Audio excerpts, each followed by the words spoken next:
Ce week-end, c'est UFC Abu Dhabi, une très jolie carte avec en main event Cory Sandhagen contre Umar Nurmagomedov. La semaine dernière, Belal Muhammad devenait le champion des welterweight en battant Leon Edwards après des mois d'entraînement au sein de la team de Khabib. Alors oui, depuis 2018, Nurmagomedov est devenu le nom de famille le plus connu du MMA, d'abord grâce aux exploits de Khabib et de son père Abdulmanap, mais aussi grâce aux autres combattants de la famille dagestanaise. La dynastie Nurmagomedov s'étend aujourd'hui à l'UFC et ailleurs, un peu comme les Gracie en leur temps. Alors pourquoi la famille Nurmagomedov est aujourd'hui la plus importante du MMA et l'Empire est-il toujours aussi fort qu'avant? C'est ce qu'on va essayer de voir dans ce nouvel épisode de Focus. Nurmagomedov? Who the fuck is that guy?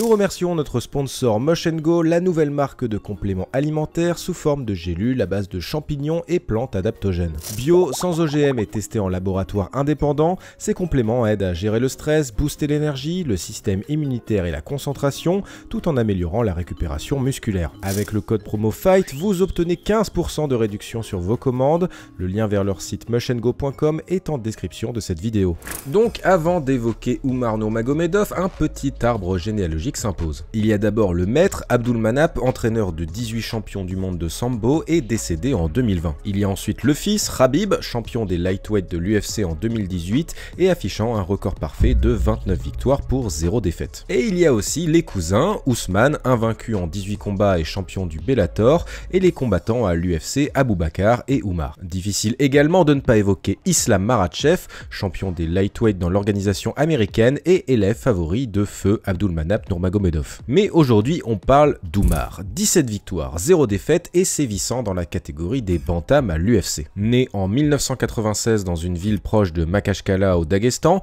Umar grandit avec son frère Ousmane et, comme tous les enfants de son âge dans la région, apprend la lutte et l'art du combat. Après un déménagement à Makashkala, Umar passe sous le giron de son oncle Abdulmanap, légende du sambo, qui l'emmène au titre mondial lorsqu'il a 19 ans. Alors que son cousin Khabib est déjà bien installé à l'UFC, le jeune Dagestanais débute sa carrière en 2016 et se construit un joli record dans les organisations locales avant de voyager vers d'autres horizons, notamment au PFL. Lorsque Umar signe à l'UFC, il affiche 12 victoires et 0 défaites, bref, un autre invincible chez les Nurmagomedov. Les débuts dans sa nouvelle maison sont réussis. Un joli étranglement arrière dans le round 2 contre Sergei Morozov, même soumission contre Brian Kelleher, cette fois-ci dans le round 1, avant une décision contre Nate Maness. Niveau highlight, Umar signe un magnifique KO contre Raoni Barcelos, un body kick et un crochet du gauche qui éteint net son adversaire, tordant ainsi le cou à l'idée que les Nurmagomedov n'ont pas de striking. Après un combat avorté contre Cory Sandhagen, le combattant gagne contre Beskat Almakhan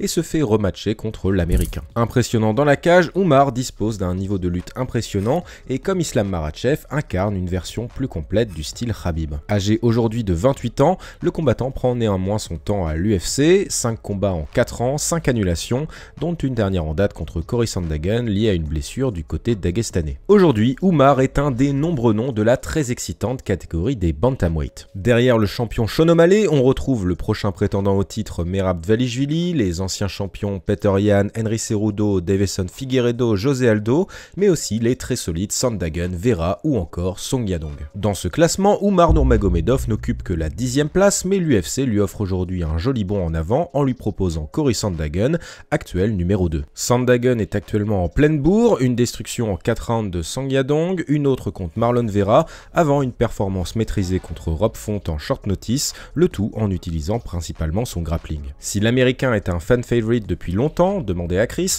Umar n'en demeure pas moins un gros favori selon les bookmakers, 1,28 contre 3,30 pour Unibet. Pour se préparer, Umar a évidemment bénéficié de l'aide du clan Nurmagomedov avec Khabib pour succéder à son défunt père depuis 2020. Si les entraînements ont toujours été réputés comme éreintants, la présence de l'ancien champion à sa tête apporte une nouvelle valeur ajoutée au camp. Bien installé dans la team, l'américain Belal Muhammad témoigne que le Dagestanais demande le meilleur de ses athlètes qui repoussent leurs limites pour ne pas le décevoir. Umar Nurmagomedov a donc un nom difficile à porter dans un sport qui cherche en permanence à trouver des héritiers à tel ou tel champion. Le jeune combattant a cependant été un peu éclipsé par Islam Makhachev, champion des lightweight avec 3 défenses de titre, avec une dernière en date contre Dustin Poirier. Dans tous les cas, Khabib sera bien ce week-end dans le coin de son cousin, après une période passée loin de la cage pour s'occuper de sa famille. Umar porte aussi un poids sur les épaules, celui de représenter son clan à Abu Dhabi, ville où les Dagestanais jouent presque à domicile. Mais la charge la plus lourde sera peut-être de redorer le blason de l'équipe